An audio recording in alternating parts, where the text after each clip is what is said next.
there. Thank you so much for joining me today. I'm Della Rucker. I am the principal of the Wise Economy Workshop and author of the book, The Local Economy Revolution, What's Changed and How You Can Help, in addition to some other books. I'm really grateful, as always, to get a chance to talk to you today, being able to share some of the things that I've been working on and trying to figure out the implications of for so many years it's a great honor for me. It's something that I'm really grateful to be able to do at this point in my life. And I'm grateful for the opportunity to sort of think out loud a little bit about what these things mean and what these implications are for the communities that we all care about, whether we're professionals or we're volunteers, or we're just people who, are paying attention to what's going on in the world around us and trying to figure out how to be helpful. So in any of those contexts, obviously, place and the community that we live within becomes so important to us, sometimes whether we want it to or not. And so much of my life I've been realizing lately has been about this question of what does place mean to us? What does it truly mean to us? Not just platitudes, but in our actual kind of our lives and our psyches. And if the places that we have either chosen or have become attached to are not healthy, are not resilient, then what is it that we can do? What is it that we should do to help make those places better? So these are kind of the big questions that a lot of my work over the last nearly 30 years has really revolved around.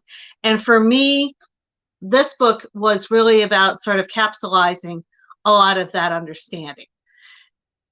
One of the pieces of this book that is so crucial from my perspective is the section that I've been going through in these videos that's called the first principles. So first principles are an idea that comes from philosophy, but you also find it in physics, you find it in a lot of the sciences, and they're the sort of core principles. They're the bedrock of understanding. They are the basis on which you're going to make your subsequent arguments. If you think about something like philosophy, there's a variety of places that you could probably start from. Maybe one of the most foundational of which might be, are people good or evil? Is the universe good or evil? I'm being very, very simplistic there. But when we think about what the first principles of our work should be, what we're talking about there is really the fundamentals. Is where is kind of the core and the guts, the root of what we're working from. And the big challenge that we face at this moment in history is that we're in the process of moving from one paradigm, one sort of world culture really, to another one. And the one that we've come out of, what we often refer to as the Industrial Revolution or the Industrial Era, had very specific characteristics that we're so familiar with that sometimes we don't even see them at work in our routine lives.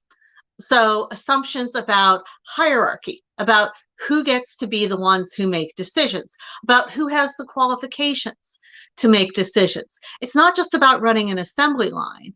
That industrial era thinking is really fundamental to how we frame and understand the world.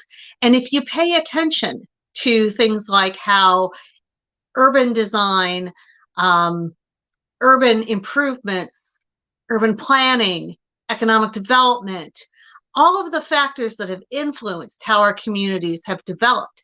If you really go in and you start digging and looking at what the fundamental kind of assumptions were under that work, you start seeing in very clear relief what that industrial era logic, that thinking, I'm the expert, you're not the expert.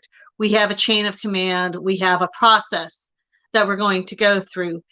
and more, and there's much more components of it. And those deeply, deeply, deeply inform how we did the work of helping people, whether again, in a professional context or in a volunteer or an advocate context.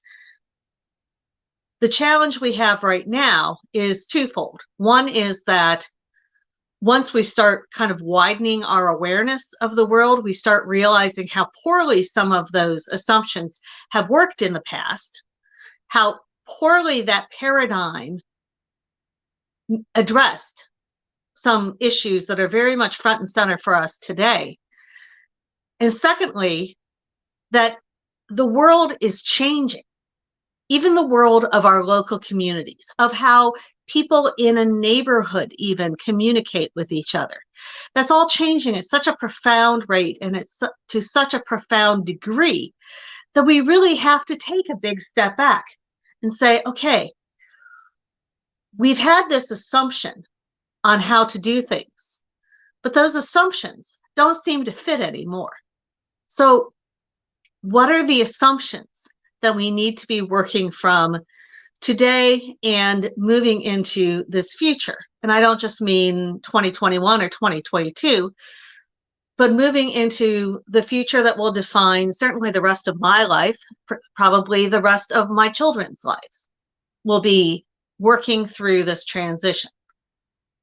And so the first principles section of the Local Economy Revolution really tries to lay out in very clear relief, in very clear language, what's changed and how those changes should impact how we work and how we behave. So sometimes the statements look very, very surface. They look very simple on the surface, but when you really think about them and you really think about how they fit in the context of kind of the assumptions that we make about the communities that we care about, then all of a sudden, we start seeing that these are very foundational elements. And if we are serious about them, then that necessitates some rather substantial, sometimes, change in how we go about working for the betterment of the places that we care about. So today's is one that is particularly important to me. It's one that I get particularly kind of excited, wrapped up about, get fired up on. And I'm going to try to, keep that a little bit under control, not too much.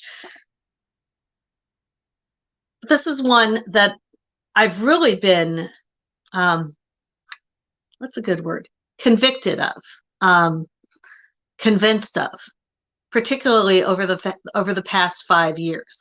And if you know my story a little bit, you know that I started writing and talking about these things 8 or 10 years ago, and then sort of took a break because I felt like I didn't have the answers that people were looking for. So this is one of the components that really came out of those years of sort of searching for answers and finding them sometimes in very unexpected places. Inclusion is not just a moral good, but a vast, untapped resource. We treat talent, the kind that economic developers like to chase after, as though it were a rare metal. More and more businesses and more communities all over the world are pursuing a pool of people that have this supposed talent. But that pool isn't growing a lot. And a lot of them are competing. Those communities are competing at a very big disadvantage to the very few communities where that supposed talent unicorn population seems to want to go. Talent is not a unicorn. Talent lives among us right now. Often it's not well enough developed for us to see it, or it's in the wrong place, or it has a color or a shape that we don't recognize. It might be rough around the edges. It might talk funny. It may be unsure what it can do or whether it can do that because it's been told so many times about how bad it actually is. But that kind of talent may also be able to see opportunities that those pampered unicorns missed. And they're less likely to leave when the enticements run out. And that talent is more likely to fight through the tough times because they have deep roots in your place. And they have more than just economic motivations for making that place better. We have to have much better development of our overlooked talent, especially the talent that comes from communities that don't have the same background and experience as the current tech world leaders. Then we will be able to truly create new and transformative stuff. So that to me is a really crucial underpinning. You know, I talked at the beginning and in the description of this conversation today. It's not really a conversation because I'm talking to you, but we need a word for this. We assume that the reason for inclusion is because it's morally good, because all God's children got a place in the choir. If you recognize that from years past, that everybody has intrinsic value, that there is an importance to including people that has to do with who they are as human beings with rights and skills and value. So that's I believe wholeheartedly. That's completely appropriate. But sometimes it's when we try to make policy decisions, when we try to make quote unquote rational decisions, those arguments can have a hard time finding a place. We're not very good at connecting the moral or the emotional to the rational and the intellectual. And that's a whole nother conversation. We could go on that for a while. But what I think becomes so important to keep in mind is that even if you took that moral, ethical,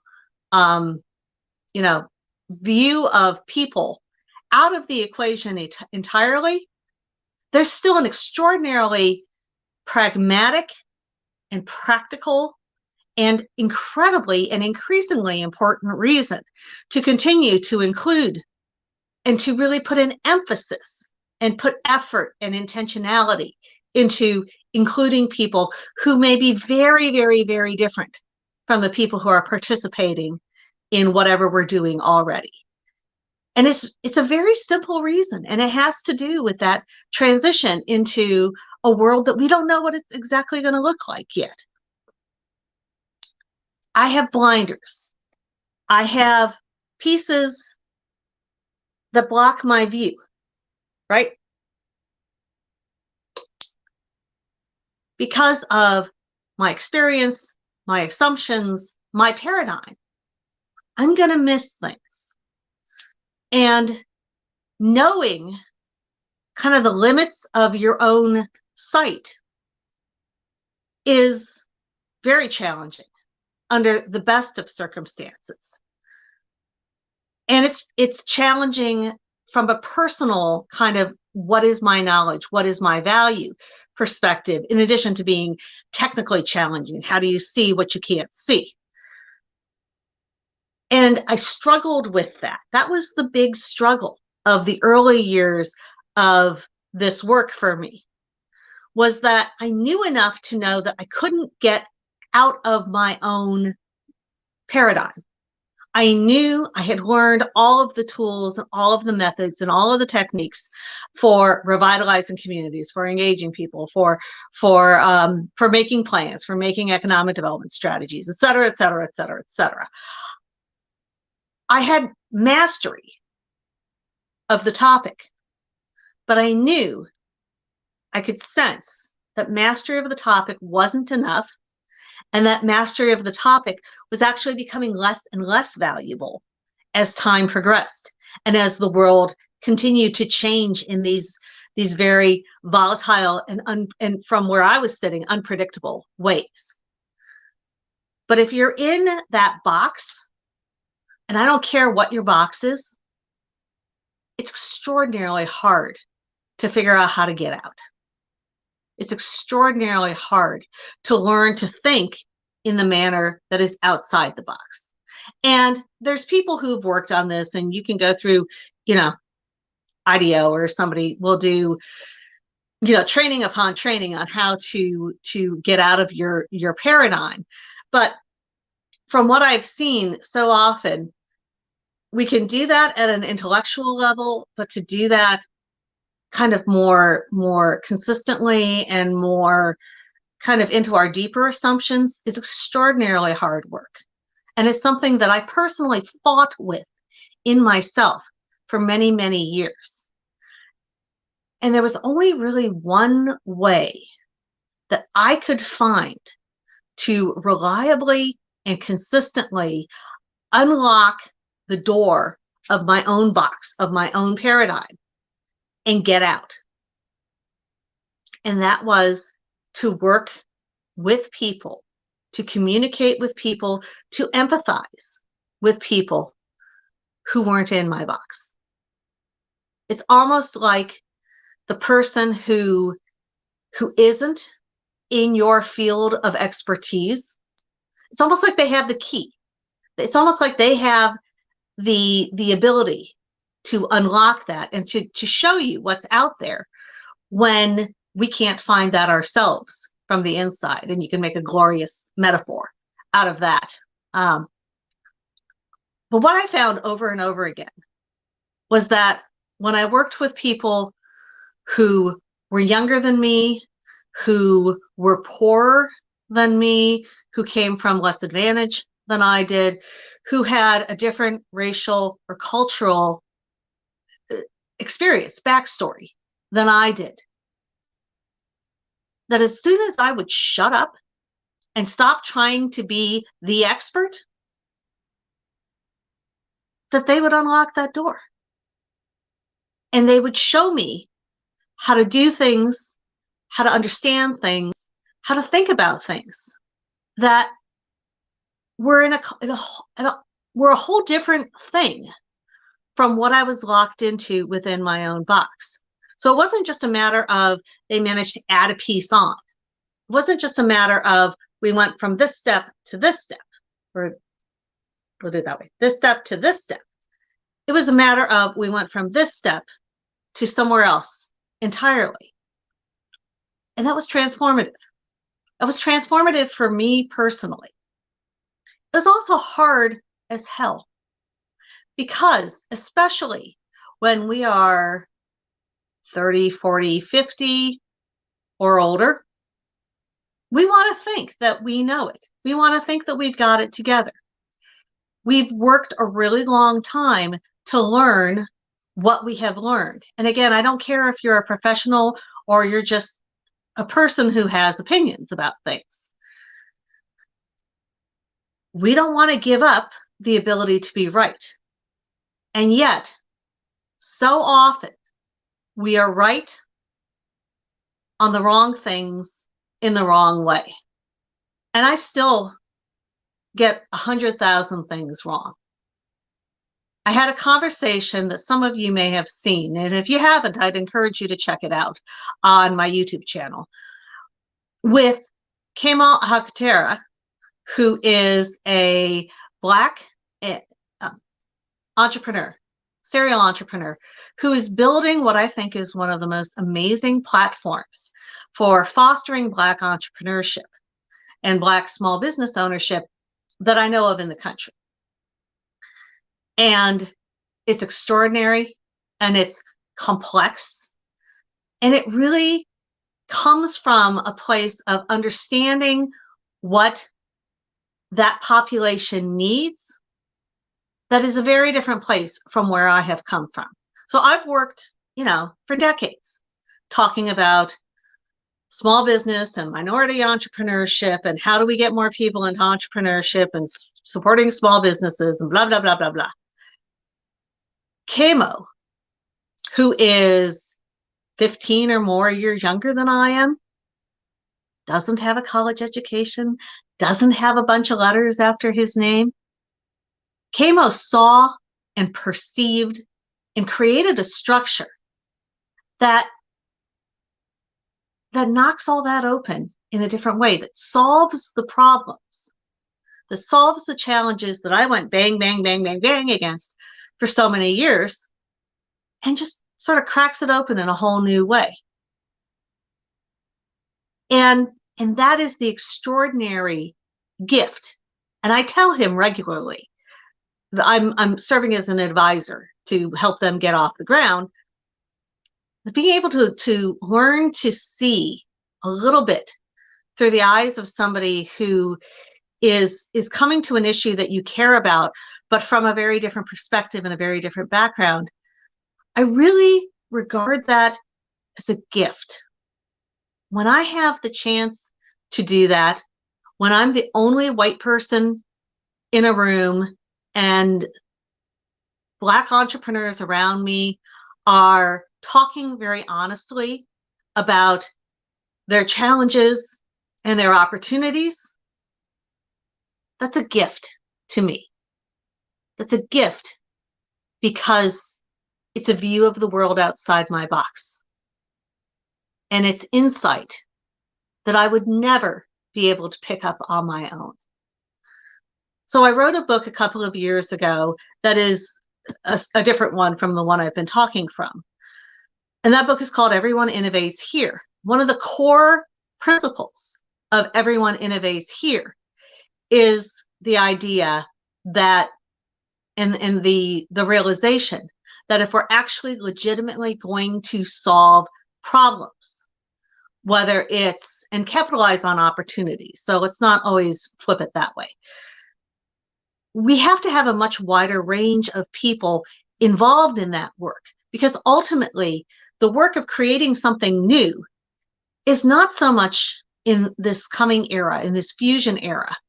It's not so much about equipment or machinery. I can record a video on a phone that, fits in my pocket. It's not about the equipment. It's not about the machinery anymore like it was in the Industrial Revolution and in the world that formed so much of our thinking. But it's about being able to connect to people and human creativity. And too often, we're not doing that. Or we're only doing that with a very small subset of the full range of resources that we have available to us.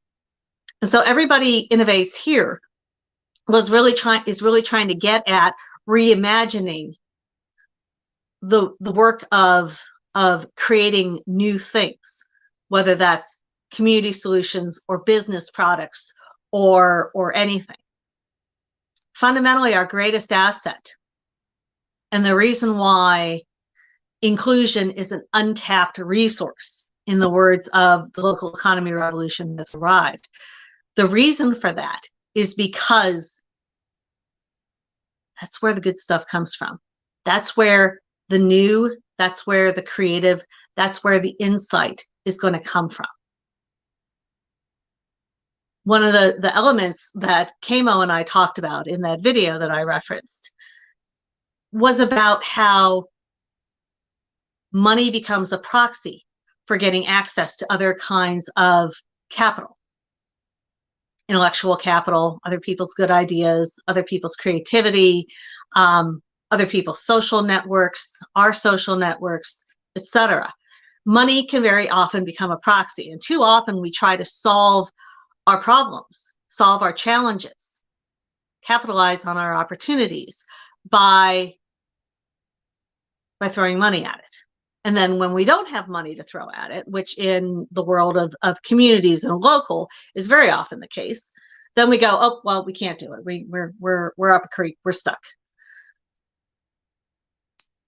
Figuring out how to unlock that human capability, that human creativity, that human insight, and the full range of that human insight, not just people who look like me.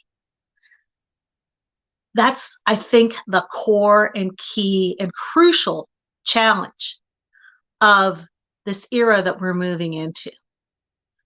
And my husband likes to say that there's, 52 experiments going on all over the country in the US at any given time on public policy issues. And so in this case, we can certainly say that there are thousands of those experiments going on.